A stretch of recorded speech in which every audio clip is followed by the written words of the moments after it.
ये अपना आज का डिस्कशन जो है ये कंचन और भव्या ने कुछ अपनी बात रखी थी और पंकज भी बता रहे थे कि कुछ अपना ऑडियो भेजेंगे।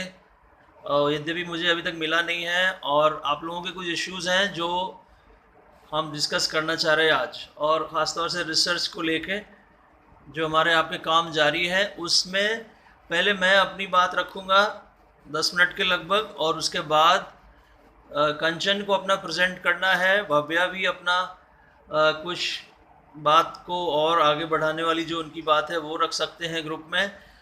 बाकी सभी साथियों के सुझाव जो है वो आमंत्रित रहेंगे हर समय। तो अब प्रश्न भी आप हमेशा पूछ सकते हैं। तो आप देखो कि आज जो बात मैं अपनी तरफ से जो कवर करना चाह रहा हूँ वो ये है कि अगर एक रिसर्च करने वाला जो व्यक्ति है, जो रिसर्चर है ना, उसमें क्या क्या क्वालिटीज़ होनी चाहिए। कुछ कुछ क्वालिटीज़ होनी चाहिए जिसके वजह से वो एक अच्छा रिसर्चर हो पाएगा। ये प्रश्न था, तो इसके बारे में बात करेंगे, उसके बाद आप लोगों की इश्यूज़ को उठाएंगे। तो आप देखें कि रिसर्चर के बारे में ऐसे कहा गया है कि उसको मानव जो है, जो ह्यूमन बिहेवियर है, जो मानव व्यवहार है, उसकी समझ बहुत गहरी होनी चाहिए, है ना।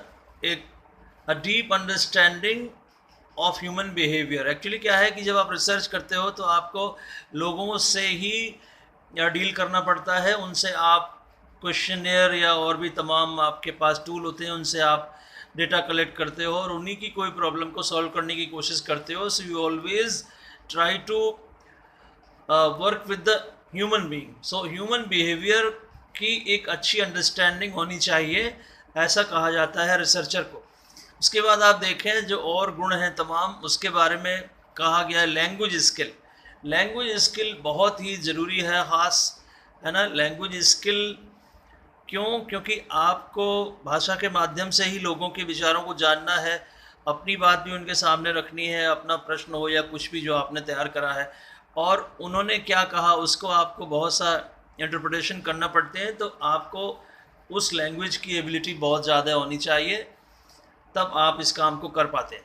उसके बाद और भी तमाम मानवीय गुण हैं, जैसे कि एक एम्पैथी है, कमिटमेंट है और इन्वॉल्वमेंट है ना। एम्पैथी, कमिटमेंट और इन्वॉल्वमेंट शब्दों से आप परिचित होंगे, है ना। आपको स्वयं उस काम में ऐसे लगना पड़ता है जैसे आप का अपना काम हो, है ना, और बहुत ही कमिटेड होकर, बहुत ही सीरियसली हम उस काम को करते हैं, है ना। और एम्पैथी और सिंपैथी दो वर्ड हैं। हमें सिंपैथेटिक नहीं होना है, लेकिन एम्पैथेटिक पॉइंट ऑफ व्यू हमेशा रखना है टू वर्ड्स द जो सैम्पल के जो मेंबर्स हैं उनके बारे में। तो ये सब तमाम गुण होने चाहिए। उसके बाद एक और गुण है जो ख़ास तौर से इमोशनल इंटेलिजेंस से जुड़ा हुआ है, जिसके बारे में ही अध्ययन कर रही हैं आपकी अपनी, है ना, भाभ्या। उसको वो भी एक अच्छा उसकी समझ होनी चाहिए रिसर्चर को, है ना। इमोशनल इंटेलिजेंस से किस तरह से लोगों के व्यवहार और उनके इमोशंस किस तरह उनकी परफॉर्मेंस को प्रभावित कर सकते हैं, इन सब तमाम बातों से मिलकर ये बनता है आपका इंटेलिजेंस। उसको उसकी भी समझ आपको होनी है एज ए रिसर्चर।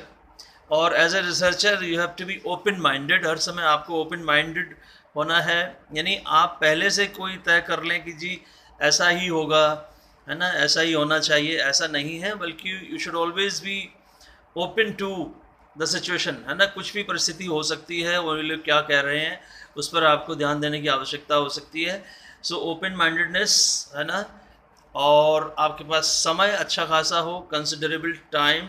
ये समय, ये एक्चुअली क्या है कि टाइम टेकिंग प्रोसेस है रिसर्च, है ना, जल्दबाजी में नहीं हो पाती, तो समय भी आपके पास होना चाहिए। और उसके बाद planning and management skills. Planning माने कि आप किसी भी काम को करने के लिए जो योजना बनाते हो, मैनेजमेंट, तमाम आपके रिसोर्सेज हैं उनको जुटाना और उनको मैनेज करना, ये सब स्किल्स हैं, ये बहुत अच्छी होनी चाहिए एक रिसर्चर की। और एक और बात कही जा रही है, वो ये है कि एबिलिटी टू लिसन केयरफुल्ली। आप दूसरों की बात को बहुत ध्यान से सुने, है ना। हम जब कभी भी डेटा कलेक्शन या किसी भी अन्य स्टेज पर लोगों से बात करते हैं तो हम हर समय उनसे उनकी बात सुनने की कोशिश करते हैं। उन्होंने क्या कहा, ध्यानपूर्वक सुने, है ना? अब अन्यथा क्या होगा कि हम कई बार सब्जेक्टिविटी को वहाँ पर ले आएँगे कि मैं ऐसा समझता हूँ, ऐसा होना चाहिए। ये बिल्कुल ही अलाउड नहीं है ना? टोटल ऑब्जेक्टिविटी की कोशिश करनी चाहिए।